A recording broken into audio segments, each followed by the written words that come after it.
Muito bem, pessoal. Vamos dar início aqui à correção da FUVEST, tá certo? 2024, beleza?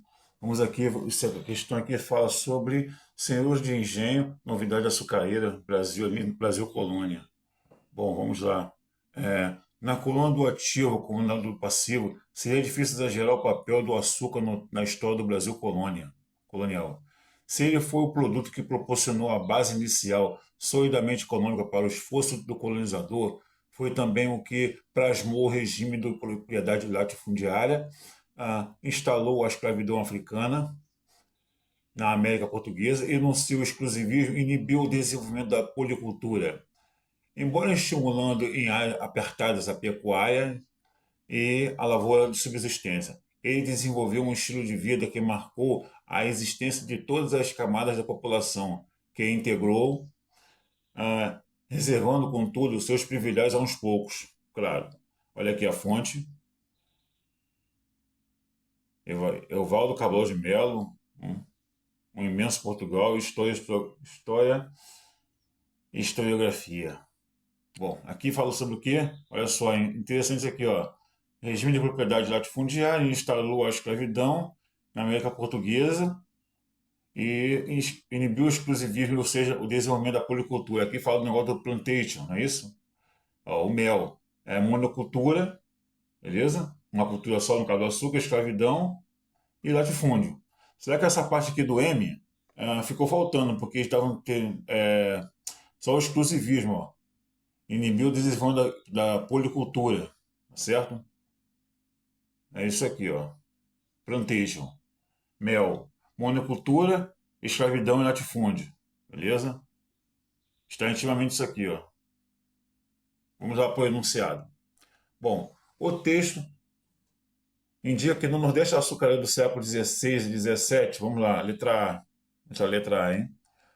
A mão de obra de escravizado de origem africana e indígena. Opa, não teve esse negócio de indígena, não. Você vai escravidar uma pessoa que está no seu próprio território? Estranho. Então aqui já cai por terra. Olha só, a mão de obra de escravidão.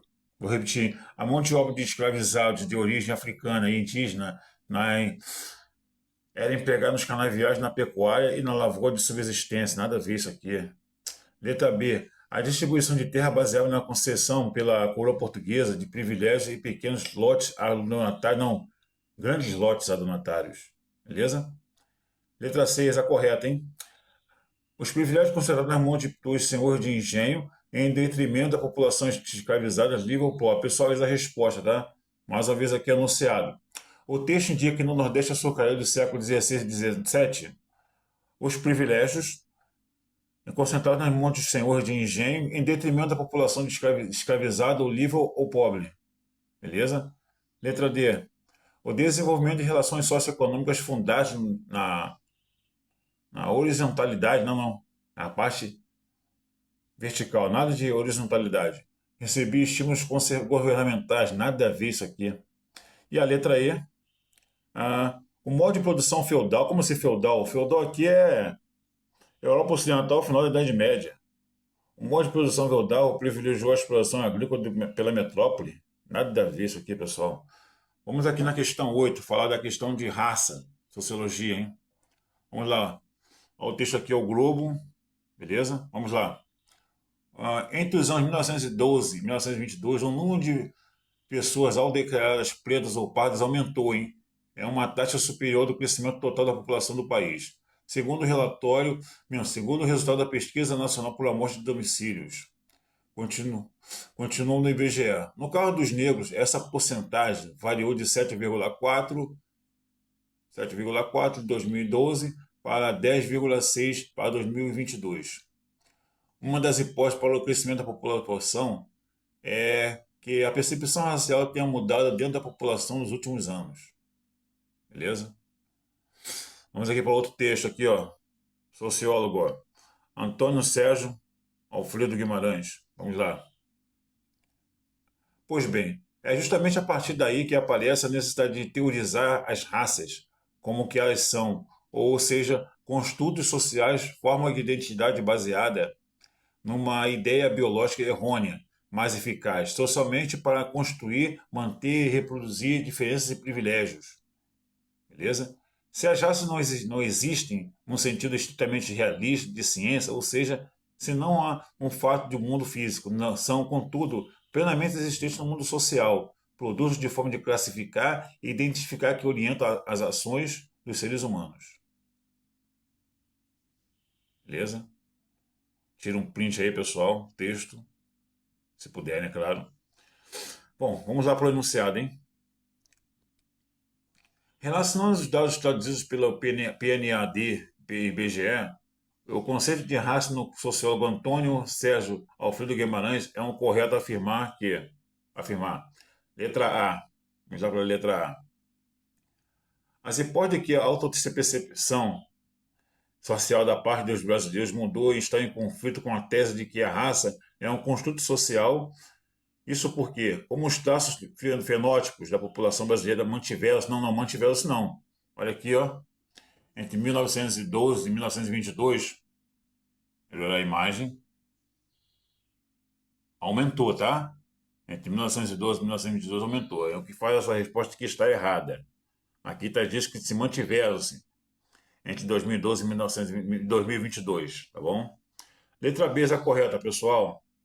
A tese de que raças são construtos sociais ganha força diante das mudanças de alta percepção da parte dos brasileiros sobre a condição racial. Alterações culturais e ideológicas de seção social dos negros, de negros e pardos teriam permitido o crescimento assim de autodeclarados. Beleza, pessoal? Vou repetir mais uma vez aqui o enunciado, hein? Bom, vamos lá. Relação aos dados trazidos pelo PNAD e IBGE e o conceito de raça do sociólogo Antônio Sérgio Alfredo Guimarães, é correto afirmar, vamos lá, a tese de que raças são construtos sociais ganha força diante das mudanças na alta percepção de parte dos brasileiros sobre a condição racial. Alterações culturais e ideológicas de isenção social de negros e pardos teriam permitido o crescimento assim de autodeclarados. Beleza? Vamos lá na letra C, hein? As alterações de alta percepção racial captadas pelas pesquisas do IBGE não guardam relação. Como assim não guardam relação com a ideia de que raça é um construto social? Guardam sim.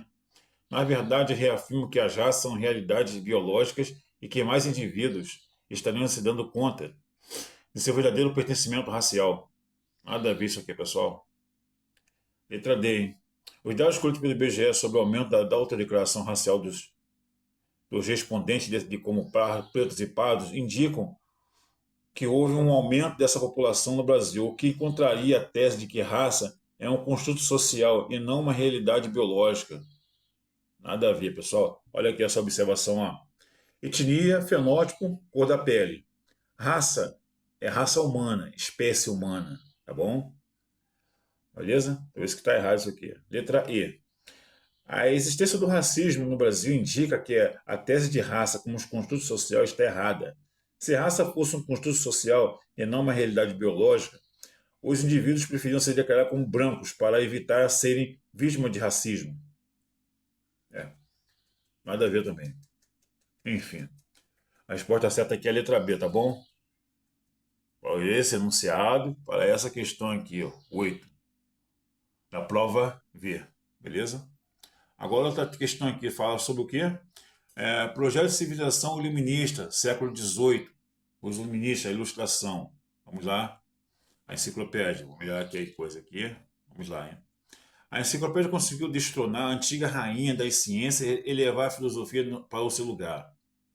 Longe de ser um compêndio neutro de informações, a obra modelava o conhecimento de tal maneira que o tirava do clero e colocava nas mãos de intelectuais comprometidos com o iluminismo.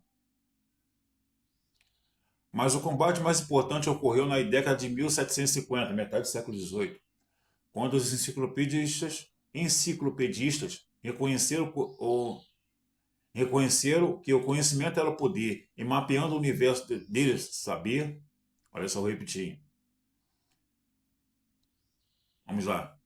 Mas o combate mais importante ocorreu na década de 1750, quando os enciclopedistas reconheceram que conhecimento era poder e, mapeando o universo do saber, partiram para a conquista. Oh, que coisa bonita, hein? Olha aqui a fonte. O grande massacre dos gatos. Beleza? enunciado. Segundo o excerto, a enciclopédia preparada pelos pensadores Diderot e d'Alembert propõe um novo papel para os filósofos e uma reorientação do conhecimento científico. Tal proposta caracterizou pela letra A, conexão com o modelo do saber que justificava a hierarquia social do antigo regime. Não. Justificava não, beleza? Letra B, revelação de que o conhecimento filosófico oferecia as bases políticas para o iluminismo. Nada a ver. Nada a ver. Justificar que o conhecimento filosófico oferecia as bases políticas para o iluminismo. Não, ele é o contrário do iluminismo, bateu de frente. Letra C. Valorização do mecenato como forma de proteção aos novos pensadores. Não, o mecenato aqui dá a ideia de financiar, tá bom? Não de oferecer, não de oferecer proteção aos novos pensadores do mundo, não, da ideia de financiar, beleza? Letra D.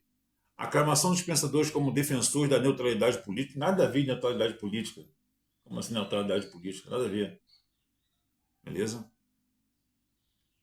Todo ato é um ato político, como dizia Aristóteles. Lembrei disso. Todo ato é um ato político, como dizia Aristóteles. Bom, e a letra E é a correta. Legitimação dos filósofos enquanto portadores de virtudes derivadas do culto do conhecimento empírico. Beleza? Olha só, experimentação, tentativas, testes. Pessoal, essa é a resposta, tá? Mais uma vez aqui anunciado. Segundo o excerto, a enciclopédia preparada pelos pensadores Diderot e d'Alembert propõe um novo papel para os filósofos e uma reordenação do conhecimento científico. Tal proposta se caracterizou pela legitimação dos filósofos enquanto portadores de virtudes derivadas do culto do conhecimento empírico. Beleza, pessoal? É isso aí. Por enquanto é só, tá certo? É isso aí. Se puder se inscrever nesse canal, deixe seu like aí, beleza? Prova vir, tá bom? Tchau.